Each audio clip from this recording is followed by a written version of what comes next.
Ito yung before, tapos ito yung after. Boom! O, diba? Ang ganda. Super aesthetic. Perfect to para sa mga mahilig mag-livestream. Ayan, ang LED strip lights. Ayan, napakaganda, diba? Kaya, panoorin mo tong video na to kung paano ko siya ginawa. Hey guys! Samahan nyo akong pagandahin yung aking pwesto ng pinaglalivean ko. Kasi ayan yung area kung saan ako nagla-livestream. So, ayan, as you can see, meron na siyang mga chip. Ayan o. Yung mga chip ng pader. Ayan, kitang-kita. Kasi nilagyan ko yan dati ng strip light. Yung manipis. So, nung tinanggal ko, ayan, natuklap yung pumangit tuloy. So, ngayon, gusto ko siyang ayusin para maganda yung background ko pag nag-live ako. Meron ako binili dito, guys, na strip light. Ayan, ito. Ayan, o. May mga pandikit na siya. Pero, itong pandikit na to, adhesive lang yan natatanggal. So, ganito siya. Ayan. Kita niyo naman. Ayan, ganyan siya. Adhesive siya dahil may pinaglagyan ako nito pero hindi ko nagustuhan kaya tatanggalin ko na lang yung adhesive. Ayan, didikit lang yan guys, adhesive na yan.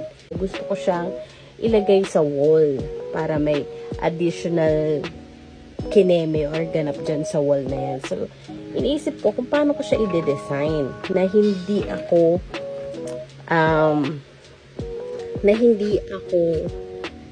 alam niyo yun, yung hindi ako maboboring sa design. So, iniisip ko kung anong design. So, nag-look ako sa Pinterest. So, naghanap ako sa Pinterest, guys. And ito yung mga lumabas na design. So, ganyan yung eksenas. So, ganyan yung mga lumabas na eksena. Oo. And, hindi ko alam paano gawin. Yan. Ito pa. Kasi maiksi lang yung aking strip light. 3 meter lang yun. 3 meters lang. Niisip ko kung paano ko siya ilalagay. As you can see, ang gaganda nung sa kanila. Pero pag ako na, baka kasi once nilagay ko na siya, maboring na ako. Or parang, ano ba tong design na ginawa ko? Parang ganun. Lagi pa naman akong ganun. Masyado akong OC pagdating sa ganyan. Minsan feeling ko hindi okay, minsan hindi maganda para sa akin. Sa unang tingin maganda, pero pag the more na nagstay siya dyan or the more na nakikita mo, hindi na siya maganda sa paningin. So, iniisip ko yun. Kaso lang, pag naman siya, ang ganda nitong idea na to. I like it. The cloud. Diba? The cloud. I like this one. The idea of it. So, dito nga, tinanggal ko muna guys yung mga natitirang adhesive tape dun sa strip light. Dali lang naman tanggalin yung adhesive tape dun sa strip light. Ito nga pala yung binili kong adhesive. Ito yung tape. Yan yung binili kong adhesive. Tapos dito nga, nilagay ko muna yung mga adhesive tape kung saan ko ilalagay yung strip light para madali ko na lang siyang maikakabit. Tapos sinaksak ko lang yung strip light para magkaroon na ako ng idea kung anong itsura niya pag meron na siyang ilaw.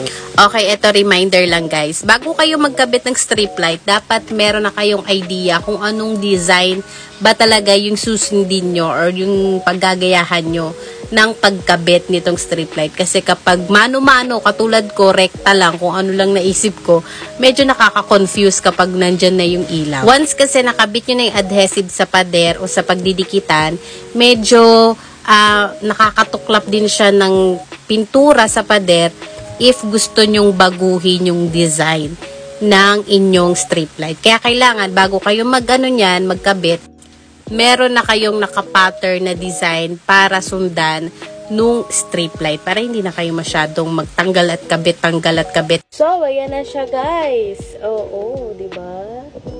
Nadagdagan na natin ng konting design. And hindi ko talaga siya kayang tabunan yung ibang chip. So, gagawa tayo ng panibagong tungkab dun sa pader. So, anyway, ayan na itsura niya for now. So, tignan natin kung ano itsura niya kapag naka-live na ako. Diba? Try natin. So, guys, eto na nga. Ayan na, nakabit ko na yung aking pinaggagawa. Pero, hindi ko mawari kung ano bang design ito. Ayan siya, guys. Oh. Pero, tingin ko naman, pwede na. Pwede na siya. Diba? So, ganyan yung itsura niya pag nagla-live ka. Pag magla-live, ganyan yung itsura. So, ano sa tingin niyo? Maganda ba? Maganda ba yung pagkakapit ko? So, kaya, maganda naman. Sa akin para sa akin, okay naman. Pero, kung meron lang akong idea talaga sa pagkakabit ito, yung design, yung pinaka-mismong design, siguro mas perfect to. Pero, for now, okay na to. For now naman, pwede naman natin siya bagu-baguhin. Diba? So, anyway, yun lang. I hope na inspired kayo sa aking ginawa. Kung gusto mo ng ganitong strip light, check out mo na yan. Tapos, bumili ka rin ng ganitong, ganito, oh. Ano ba tawag dito? Adhesive tape. Yan. Nandyan yan sa, yellow basket. Check nyo na lang. This is 3 meter strip light. So, ganito siya pag dumating sa inyo. Tapos, kayo nang bahala kung anong gagawin yung design. Okay? That's it. I hope you like it.